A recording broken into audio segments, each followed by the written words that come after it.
Prepare to journey into the heart of the mystical and macabre as we delve into the haunting history of New Orleans. Nestled along the murky banks of the Mississippi River, this city has long been a nexus of history, culture, and the unexplained. In this video, we'll navigate the age-old streets and time-worn architecture of the Big Easy. From the voodoo rituals of Marie Laveau to the eerie whispers of the French Quarter, our exploration will uncover the ghostly tapestry that weaves through every corner of this bewitched city. If you're ready, let's manifest the spectral side of the Crescent City.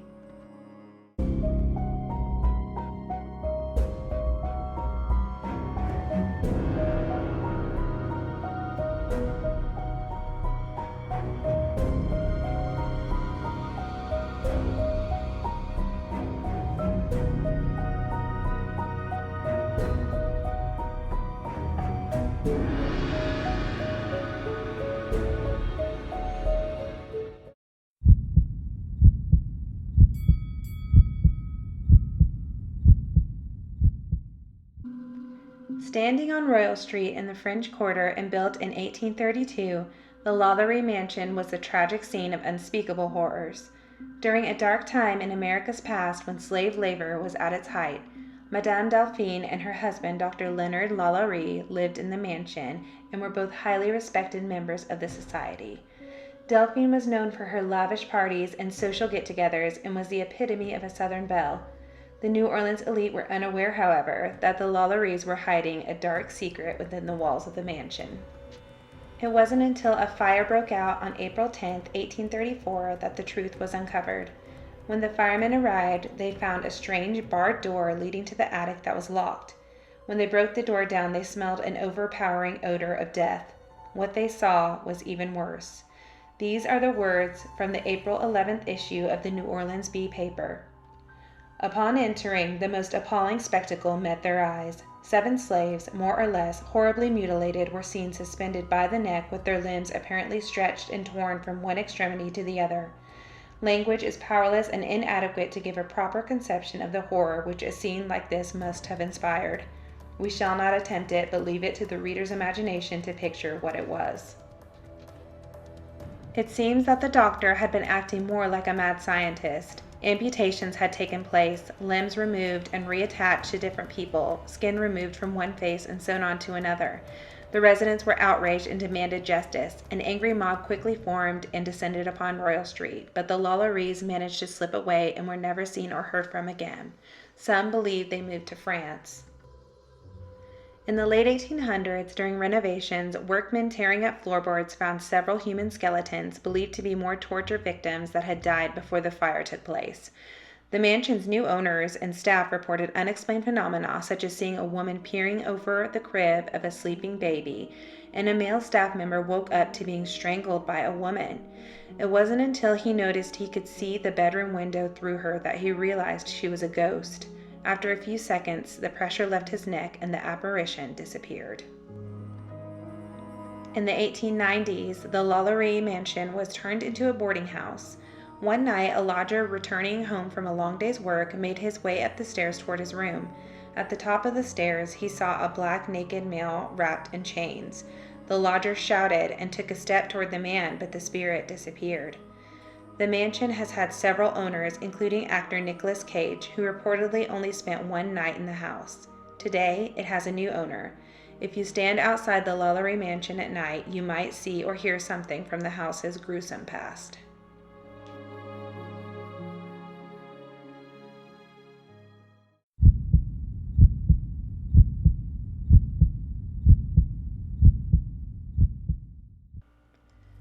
When some people think of New Orleans, they automatically think of Voodoo.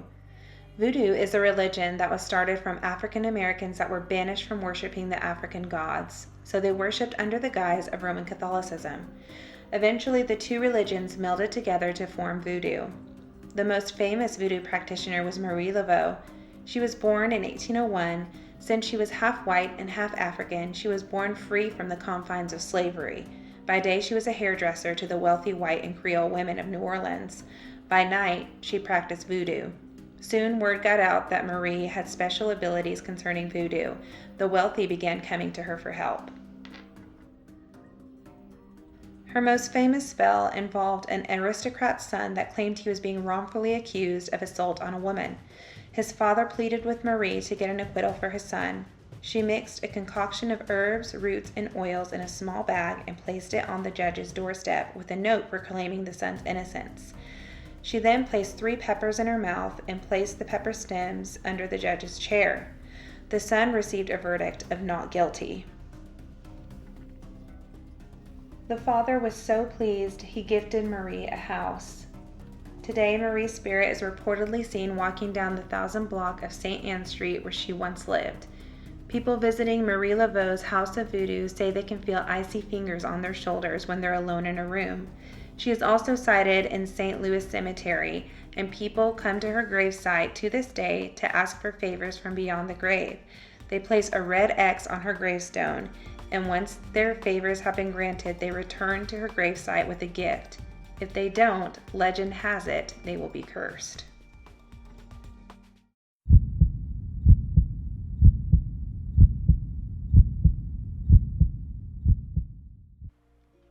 From 1811 to 1900, steamboats were all the rage in New Orleans and were used to transport cargo as well as passengers for pleasure cruising.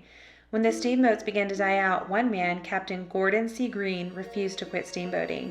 He started a company and married the love of his life, Mary. She even got her license to become a riverboat captain. When Gordon eventually died in 1927, he left his steamboat company to Mary and their sons. They built their pride and joy, the Delta Queen, which was the greatest steamboat the world had ever seen. It made its maiden voyage in 1948, and Captain Mary herself piloted the vessel during the early months. She even had her own room on board. Unfortunately, Mary died a few months later. Many feel that her spirit still inhabits the ship. In the 1980s, the first mate was sleeping alone in the ship during a winter layover. He was awakened by the sound of someone whispering in his ear. He ignored it and tried to go back to sleep, but he heard the whisper in his ear again, and this time he could feel breath. He shot up in bed and began to investigate, thinking someone may have snuck on board. He reached the bottom of the main stairs and heard the door slam. He made his way to the engine room where he heard water gurgling. He discovered that a hole had rusted through the pipe and water was gushing into the engine room. The ship was repaired, but if he hadn't been awakened by the phantom whispers, the Delta Queen may have sunk that night. The first mate was convinced it was the ghost of Mary Green. On another occasion, a guest was alone in one of the Delta Queen lounges, and she noticed an elder woman walking in her peripheral vision. When the movement stopped, the woman looked up, but the woman she had seen was gone. This happened on 2 consecutive nights. She finally brought it up to a crew member, and the crew member showed her a picture of Mary Green. The guest confirmed that was a woman that she had seen. People have also spotted the spirit in the hallways, stairwells, and rooms. It seems that Mary Green remains captain of the Delta Queen.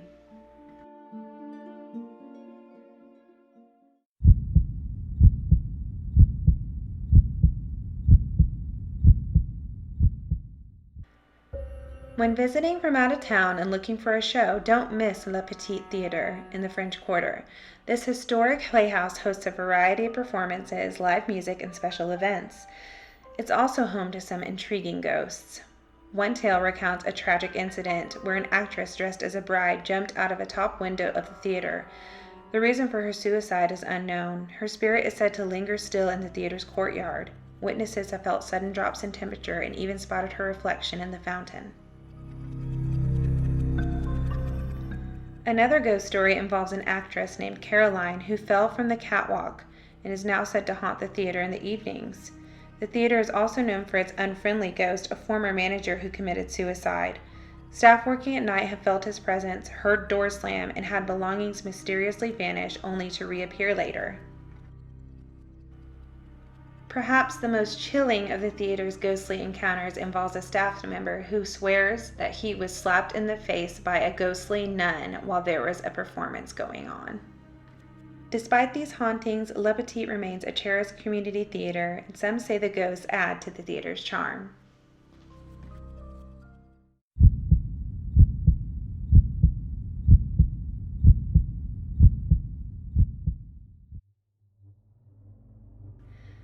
Situated at the corner of Jackson Square, adjacent to the splendid St. Louis Cathedral, Muriels Restaurant resides within the 19th century building. Before the structure was erected, a small cottage from the 1700s stood on the grounds, possibly used as a place for holding slaves. In the late 1700s, a new owner named Jean-Baptiste tore down the cottage to construct a grand residence for his family. The property changed hands over the years until the Great New Orleans Fire in 1788 partially destroyed it on Good Friday. Pierre-Antoine Leparty Jourdan bought and lovingly restored the property to its former grandeur. Pierre cherished his home but lost it in a poker game in 1814. Unable to part with his most prized possession, he tragically took his own life on the second floor, which is now known as Muriel's Seance Lounges. Legend has it that Pierre's spirit remains bound to his beloved home. Guests have reported seeing a shimmering light moving through the seance room, suggesting Pierre's presence. Objects have also been witnessed moving about the room, as if Pierre is still perfecting his surroundings. While Pierre is a primary ghostly resident of Muriel's, many visitors claim there are several restless spirits still wandering the various floors. One of these spirits mischievously tosses glasses against the courtyard bar's brick wall, shattering them. Others have glimpsed dark shadows, heard voices in empty rooms, and experienced unexplained sounds. Despite these ghostly occurrences, there seems to be no malicious intent. Muriel's staff and patrons feel a comfortable and cozy atmosphere, devoid of fear. In fact, a table is always set with bread and wine, reserved for Pierre Jourdan himself. If you seek a tasty meal and possibility of a ghostly encounter, Muriel's is a must-visit. Ask for a seat in the seance room, where most of the supernatural activity is said to occur. While dining, stay attentive. Perhaps Pierre will join you.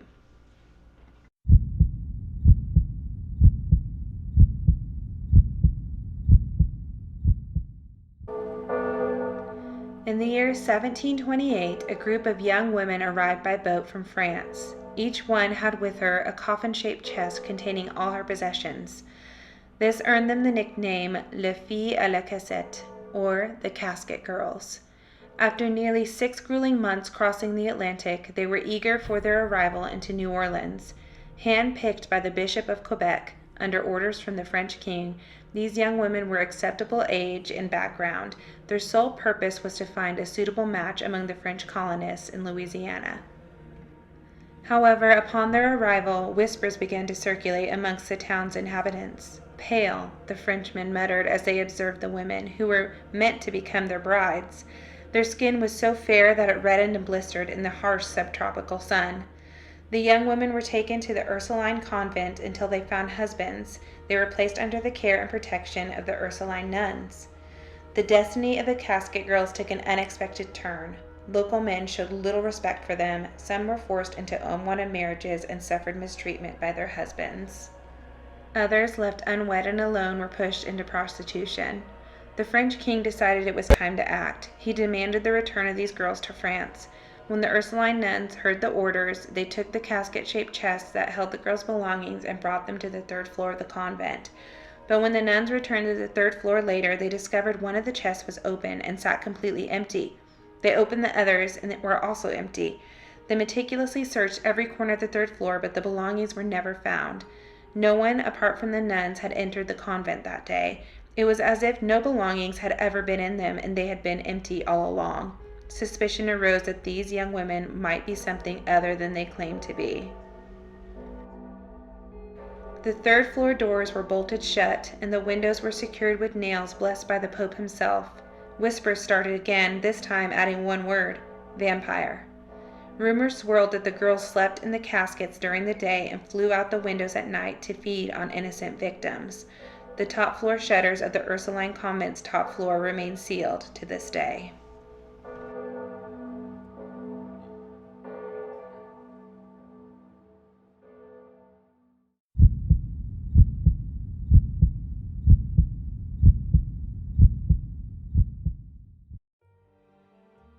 The Sultan's Palace, also known as the Gardet Le Prêtre House, is steeped in legend and mystery. Its history is marred by gruesome tales of violence and mysterious deaths. Nearly 2 centuries ago, at 716 Dauphine Street, In New Orleans, this mansion was built, unknowingly leaving an infamous mark on the city's history. A wealthy dentist, Joseph Gaudet from Philadelphia, commissioned an opulent 3.5-story mansion. A few years later, the house changed hands when a wealthy bank merchant, Jean-Baptiste Lepêtre, acquired it. In the 1950s, Lepêtre added ornate wrought iron balconies to the mansion. While the family enjoyed a life of luxury, they were forced to rent it out during the Civil War due to financial constraints. A man of Middle Eastern descent approached Lepêtre, claiming his Sultan brother wanted to lease the mansion. Contracts were signed, and the Sultan's arrival was a spectacle, with military men, lavish furnishings, and a large harem. The mansion became known as the Sultan's Palace, hosting mysterious parties night after night. One morning, a man was going for a morning stroll when he saw a stream of blood flowing from the mansion's entrance. Police quickly arrived to the home after hearing the man's report, and when they opened the front doors, they immediately stumbled upon a gruesome scene. The corpses of the Sultan, party guests, and the Sultan's harem and servants were discovered. The perpetrator was never found, but suspicions pointed to the Sultan's brother, whom was not found among the dead. Dark figures appear to people staying in the house, and missing items have been reported by subsequent owners. People have reported being awakened in the night by the sound of screaming. Today, the palace is a private residence, making it off limits to visitors. But some say if you pass the house at night, the screams can be heard even from the streets.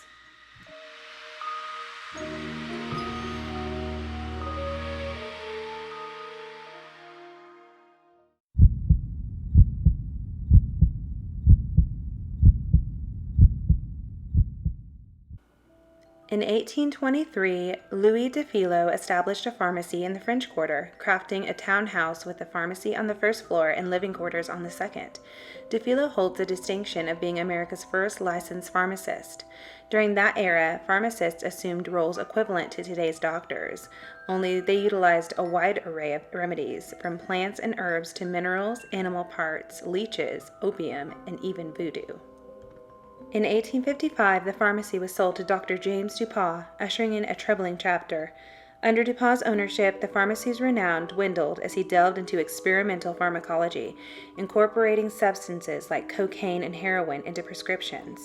He reportedly conducted medical experiments on people with sharp drills and scissors, and allegedly subjecting pregnant slaves to unknown drugs and poisons, leading to birth defects, miscarriages, and even death. Neighbors reported mysterious disappearances of patients who entered but never exited, continuing for over a decade. Suspicion arose as carriages were spotted behind the pharmacy at night, believed to be involved in disposing of those who didn't survive Dupont's experiments. Following Dupont's death, the building underwent restoration in honor of de Filot's apothecary. The museum now showcases antique apothecary jars with their original contents, vintage wheelchairs, medical instruments, eyeglasses, surgical tools, and even a ceramic jar labeled leeches. The Pharmacy Museum holds a place on the National Register of Historic Sites. Some visitors claim to have glimpsed the ghostly apparition of Dupont, described as a short, stocky, late middle-aged man with a mustache, wandering the premises. Incidents like books and bottles being thrown further fuel the eerie reputation. Other spirits are rumored to inhabit the museum, including a woman in the courtyard, possibly a previous victim, and 2 children, sighted both inside and outside the pharmacy building.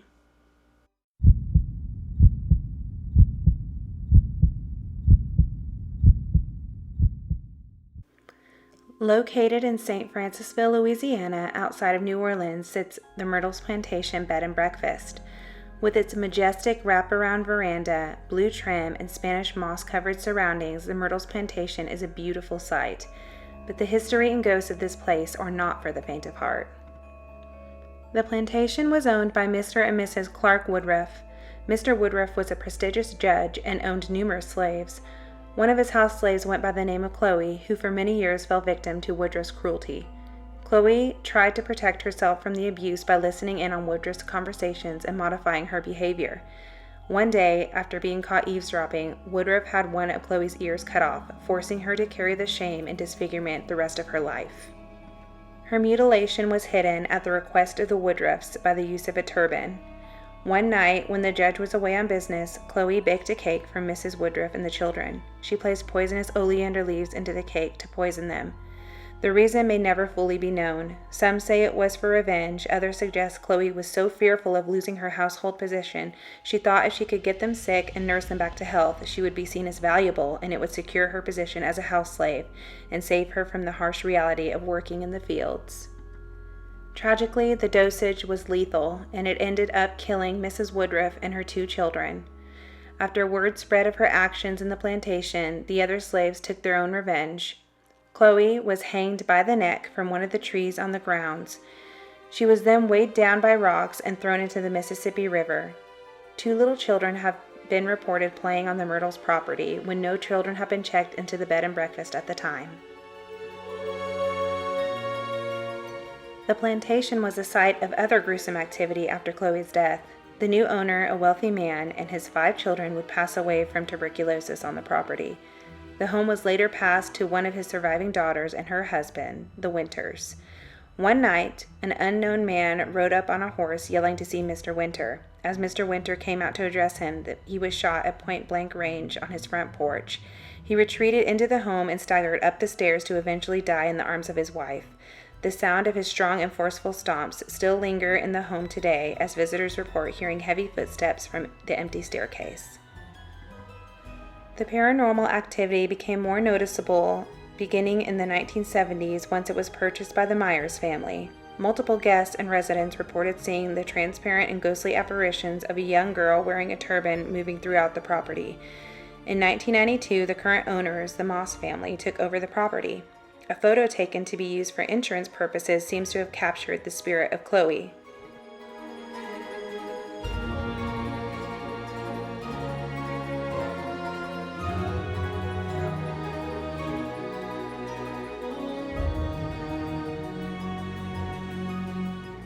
In the grand hallway, there's an antique mirror just outside of the dining room. The visitors report seeing Woodruff's children appear in the mirror near the room where they were poisoned. One researcher noted that each time the mirror is replaced or resilvered, the same handprint reappears as if they refuse to be ignored. Today, this residence is known as the Myrtles Plantation Bed and Breakfast, but it is also recognized as one of the most haunted houses in America. Come stay a night or 2 at the Myrtles Plantation, and you may just get a visit from the children or Chloe herself. As we conclude our journey through the mystifying and haunted streets of New Orleans, it becomes abundantly clear that this city is not just a tapestry of history and culture, but also a realm where the spirits of the past continue to dance alongside the living. From the storied French Quarter to the shadowy corridors of old pharmacies, New Orleans weaves tales of mystery, tragedy, and the unexplained. Whether you're a skeptic or a believer, there's no denying the palpable presence of the supernatural in this enchanting city. Thank you so much for watching, and until next time, happy hauntings!